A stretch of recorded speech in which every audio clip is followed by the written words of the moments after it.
y'all doing today? I'm Clifford McNabb, and today we're going to remove this DD15 from this 2016 Freightliner that we took in. We're going to swap the engine with another 2016 Freightliner. This truck right here was involved in a wreck and it was totaled out. The customer purchased it. We had to put the oil pump and the oil pan on it and get it to run. It's good engine, even though it was involved in an accident. Don't have many miles on it, about 230,000. This one over here, typical DD15, oil pump failed, locked the engine up. It's no good. So anybody out there that's got a DD15's got problems, be wary of that oil pump. Keep your oil changed, and just keep maintenance up on the DD15. I suggest not running them no 30,000 miles on an oil change because of the problems they're having. But I'm sure some people say, oh no, that ain't it at all. But from what I've seen, yes it is. Extended oil changes on that engine is not a good philosophy to have from what we're seeing in the field here with that engine. It's a great engine, but it does have its problems. So me and Lee are going to lift this engine out of here and set it out. Now, we do have all Crosby lifting eyes and all shackles, and we do have rated chains to lift this out. Lifting an engine out is a delicate procedure. It's very dangerous. These engines are very heavy. So, make sure that your forklift and such as that is rated, capable to do the job, and make sure all your chains are rated. When I say rated, they all have a tag on them, a good chain. I ain't talking about a chain you buy down here at Harbor Freight or you buy over here at the hardware store. Make sure that they're Wilton or Crosby chains. Make sure they're rated. Make sure all your lifting eyes are rated. Any welding you do to make you a strong back, make sure it's done by a comparable welder, somebody knows what they're doing. And we're gonna set this out of here. Kenny's gonna video us here. He's the one that disassembled everything so we can set this out for us, our cameraman, and we're going to get moving here. So please just watch along, and any comments, any suggestions, please don't hesitate to shout it out there. We'll be glad to listen because we're all learning every day. You learn something every day in this field, I promise you. But anyway, we appreciate you watching. Clifford McNabb and Truck and Trailer Repair here in Morrow, Georgia. Let's move along, Lee.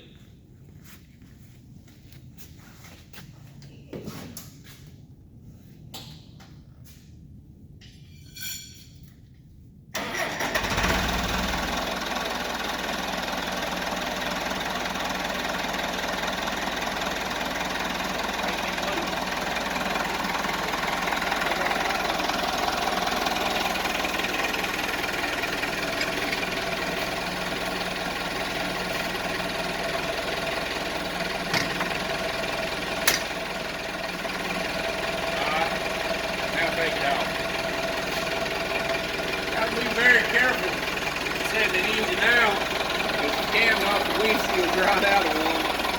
That's the eye I know because I've done it.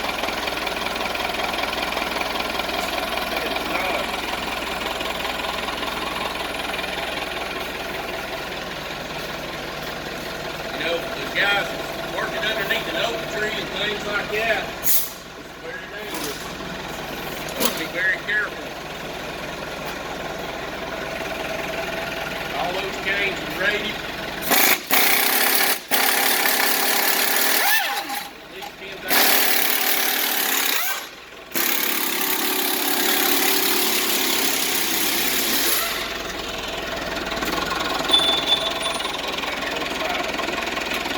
See, Lee Dog stepping underneath that forklift. It's because you don't ever get under a suspended load. You see him working to the side. That's the correct way to do it.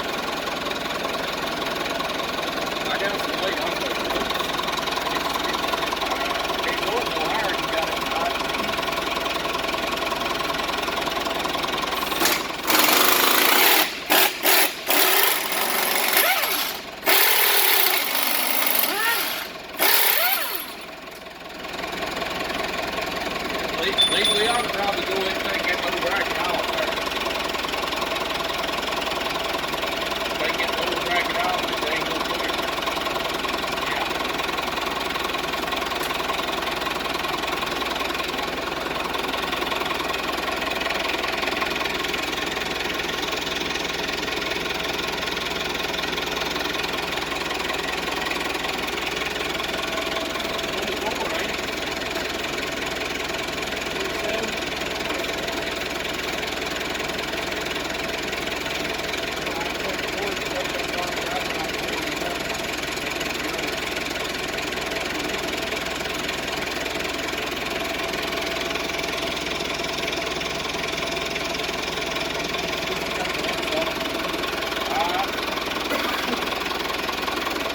whenever performing any type of heavy lift procedure, make sure you and your partners have already coordinated designated hand signals. All three of us have been working in either the military or heavy equipment operations, so we know the actual hand signals used by crane operators. They're actually a national signal. Recognized setup. You'll see it on every crane. Yep.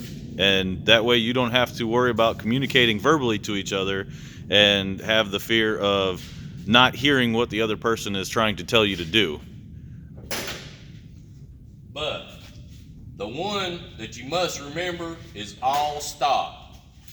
When someone says all stop, that means stop all operations of what you're doing, because they see something that can cause an issue.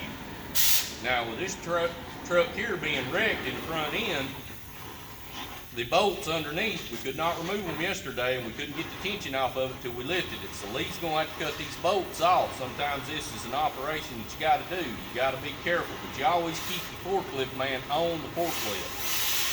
And the reason that being, if something was to happen, he can stop the forklift from rolling, the truck rolling, always be in control.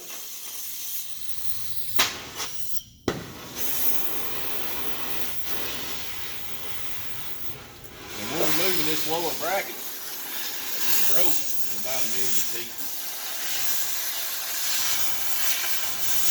See, he's got his cutting eyeglasses on.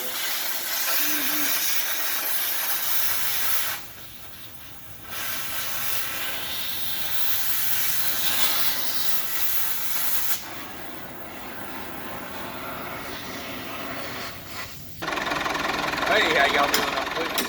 Back with you. Here for the trailer repair.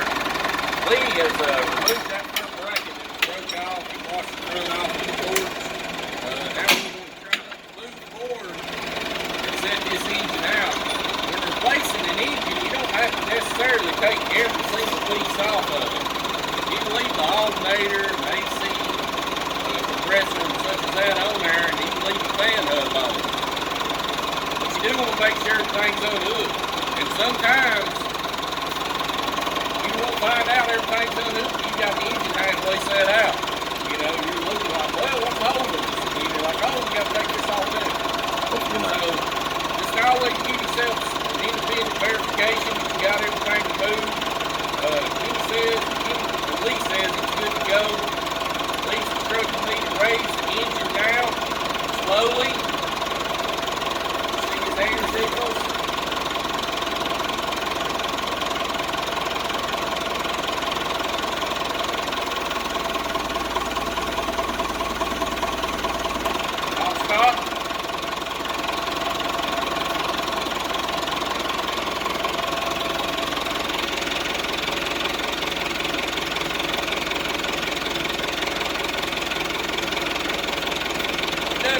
Transmission from the unit, set it on the jack.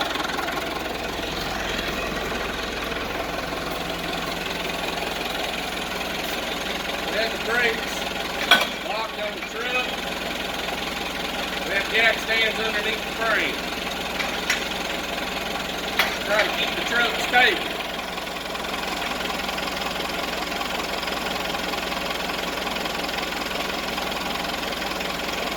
A lot of people, a lot of small shops, a lot of large shops, they'll pass it off as an easy situation to do. Swapping an engine out, it's not all that hard, it's just nuts and bolts, but it's the lifting that's so dangerous. Alright, he's instructing me to put the forklift in first. Straight back. I always put the foot on the brake. I'll stop.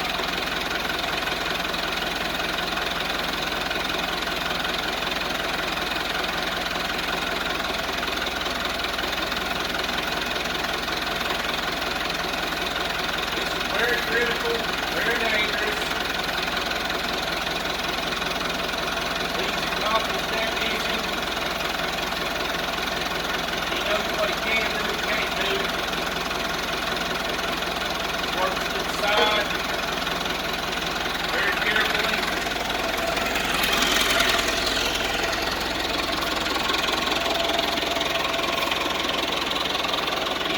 pry bar and his flashlight. Check clearances and move things out of the way. That way you don't get your hand underneath the suspended load.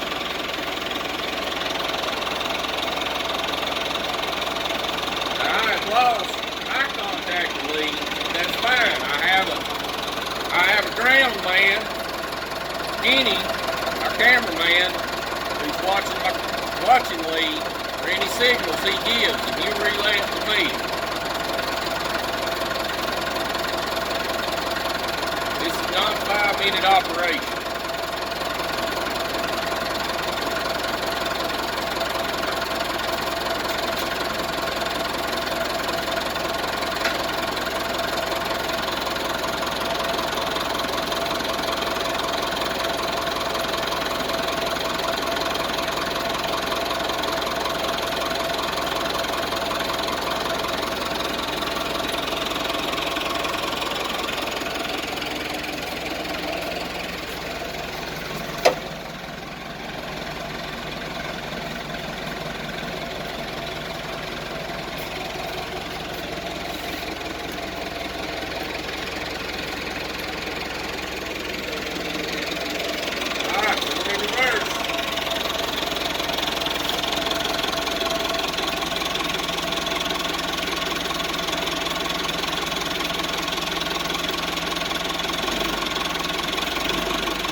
Back after being racked and pushed up. It's tension now to be frame and the rubber mount holds that frame. Trying to off that, fall underneath the track. See if I can lift it off up. Very careful. He's going to slide underneath there. I'm going to take the unit back out, reverse. That way something don't happen unexpectedly. I'm going to leave the unit running. Tilt this way. We're going to try to tilt it. As soon as Lee gives us okay to tilt it. Sometimes you got to put a jack underneath the bell housing and raise the back end up. So the back end of the engine raises up and kind of help the forklift roll the engine forward.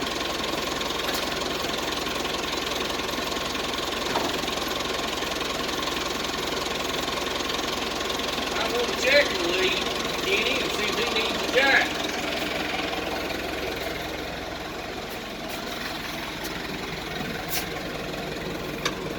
We need to jack the bell housing up.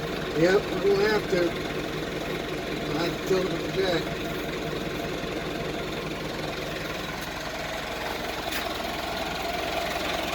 We're gonna get set. Sir? We need to get set. Okay. Hey, how you doing? Clifford McNabb back here with you. We put our jack in place and raised the back end of the engine up. Now we're slowly moving forward, at least telling us, directing us on what we need to do here.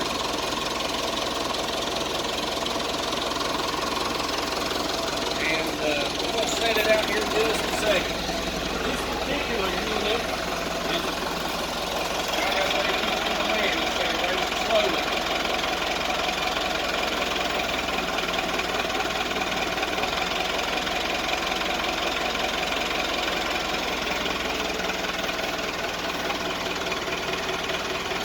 Stop.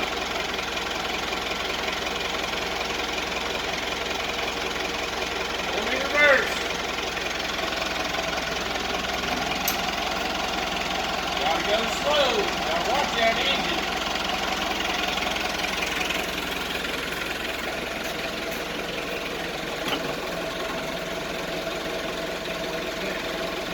One of the peg mounts is holding us. All it takes. Jack the job up.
on that side, Ken.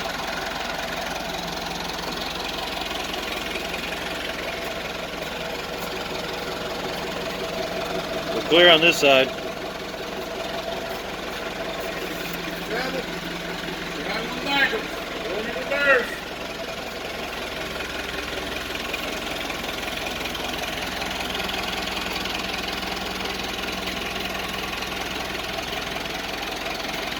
All clear, coming down.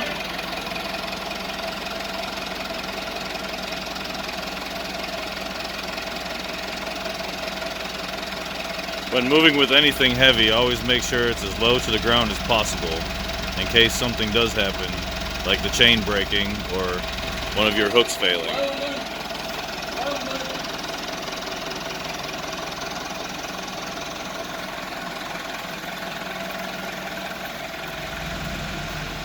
Always make sure your shop dog's out of the way. Make sure your area is clean and clear. Let's set it up inside the oven. Way we remove damaged engine, install the second hand engine. I'll stop on board.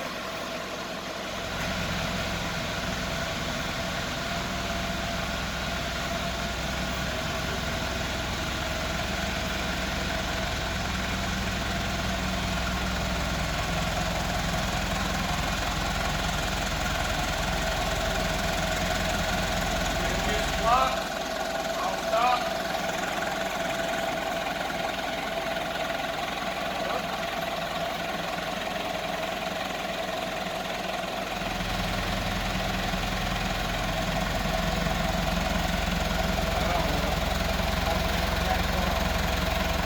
We're going to block this engine up.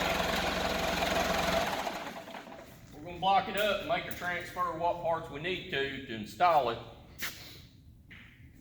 into the other truck. Now, we use 6x6s